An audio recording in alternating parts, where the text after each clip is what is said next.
Hi అండి. అందరూ ఎలా ఉన్నారు? ఇవాళ మనం వంకాయ ఉల్లికారం కూర ఎలా చేయాలో ఒకసారి చూద్దాం.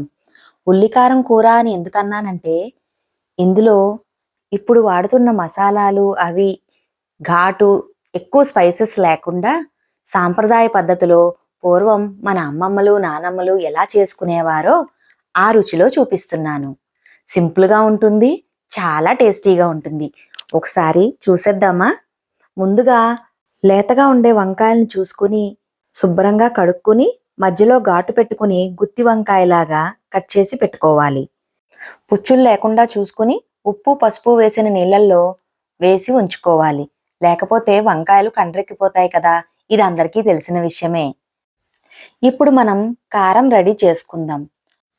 ఒక 5-6 ఉల్లిపాయలను శుభ్రంగా కడుక్కొని తొక్క తీసుకొని 10 నిమిషాల పాటు నీటిలో వేసి ఉంచుకుంటే ఘాటు లేకుండా ఉంటాయి. ఇప్పుడు వీటిని చక్కగా కట్ చేసుకుని మిక్సీ కప్పులో వేసుకుని సరిపడా ఉప్పు, పసుపు, ఒక 3 చెంచాల కారం, 2 స్పూన్ల ధనియాలు, 1 స్పూన్ జీలకర్ర వేసుకొని మెత్తగా మిక్సీ పట్టుకోవాలి. ఈ కారాన్ని రోట్లో రుబ్బుకుంటే ఇంకా చాలా బాగుంటుంది. కానీ ఇప్పుడు మనం ఉరుకుల పరుగుల జీవితంలో అన్నీ తొందరగా పనులు చేసుకుని బయటికి వెళ్ళిపోవాలి కాబట్టి ఇలా మిక్సీలో చూపిస్తున్నాను. లేదు అంటే టైం ఉన్నవాళ్ళు చక్కగా ఎండుమిరపకాయల్ని ఒక 10 నిమిషాలు నానబెట్టుకుని రుబ్బుకుంటే ఈ ఉల్లికారం ఇంకా టేస్టీగా ఉంటుంది. కారం ఇలా మెత్తగా మిక్సీ పట్టుకుని పక్కకు తీసి పెట్టుకోవాలి. ఇప్పుడు ఒక మూకుడులో నూనె వేసుకుని నూనె వేడెక్కేలోపు మనం కట్ చేసి పెట్టుకున్న వంకాయల్లో ఈ కారాన్ని స్టఫ్ చేసుకోవాలి. మనం ఉప్పు పసుపు వేసిన నీళ్ళల్లో వంకాయల్ని 10 నిమిషాల పాటు ఉంచాం కాబట్టి ఇప్పుడు నీళ్ళన్నీ వార్చేసుకుని వంకాయల్ని విడిగా ఒక ప్లేట్లోకి తీసి పెట్టుకున్నా కూడా కండ్రెక్కవు. కానీ ఇక్కడ నేను డైరెక్ట్గానే వాటర్లోంచి తీసి నీళ్లు పిండుకుని వంకాయల్ని స్టఫ్ చేసుకున్నాను. అలా వీలు కాదు, నీరు ఉండిపోతుందేమో అన్న అనుమానం ఉంటే విడిగా వంకాయల్ని తీసేసుకుని వాడుకోవచ్చు. ఇప్పుడు నూనె కాగిపోయిన తర్వాత ఉల్లికారం కూరిన వంకాయల్ని ఇలా మూకుడులో చూపించినట్టుగా మొత్తం పరుచుకోవాలి. ఇప్పుడు మిగిలిన కారాన్ని కూడా ఆ వంకాయల మీద వేసి ఒకసారి గరిటెతో కలుపుకొని మూత పెట్టుకోవాలి. స్టవ్ సిమ్లో మాత్రమే పెట్టుకుని మధ్య మధ్యలో కూర మాడిపోకుండా మూత తీసుకుని కలుపుకుంటూ చూసుకుంటూ మగ్గనివ్వాలి.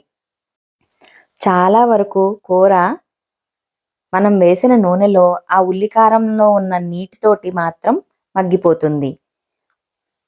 ఇలా ఒక 1/4 వంతు వరకు కూర మగ్గిన తర్వాత అప్పుడు మూకుడు మీద ఒక పళ్ళెం పెట్టుకొని దానిలో నీరు పోసి ఆ నీటి ఆవిరితో మగ్గనివ్వాలి. డైరెక్ట్గా కూరలో నీరు పోస్తే చప్పబడిపోతుంది, కూర రుచిగా ఉండదు. అందుకే ఇలాగ పళ్ళెం పెట్టి దాని మీద నీరు పోసి ఉడకనిచ్చుకోవాలి. మధ్య మధ్యలో పళ్ళాన్ని తీసి జాగ్రత్తగా ఇలా కూర అడుగంటకుండా కలుపుకుంటూ ఉంటే కూర అచ్చంగా నూనెలో చేసిన కూరలాగే ఉంటుంది. కానీ నీటి ఆవిరితో మగ్గిపోతుంది. ఎంతో టేస్టీగా ఉత్తి కూర తినేయచ్చండి. అంత బాగుంటుంది. వంకాయ అంటే కూరల్లో రాజా కదా మరి. వంకాయ నచ్చని వాళ్ళు ఎవరుంటారు? ఎక్కడో ఒకలో ఇద్దరు ఉంటారులేండి, కాదనలేదు. కానీ ఇది కొత్తగా యాడ్ ఆన్ చేసి వెల్లుల్లి, అల్లం ఇవన్నీ వేసి మసాలాలు వేసి చెయ్యకుండా ఇలా మనం నానమ్మలు, అమ్మమ్మలు చేసుకున్నట్టుగా చేసి చూస్తే ఎంతో బాగుంటుందండి.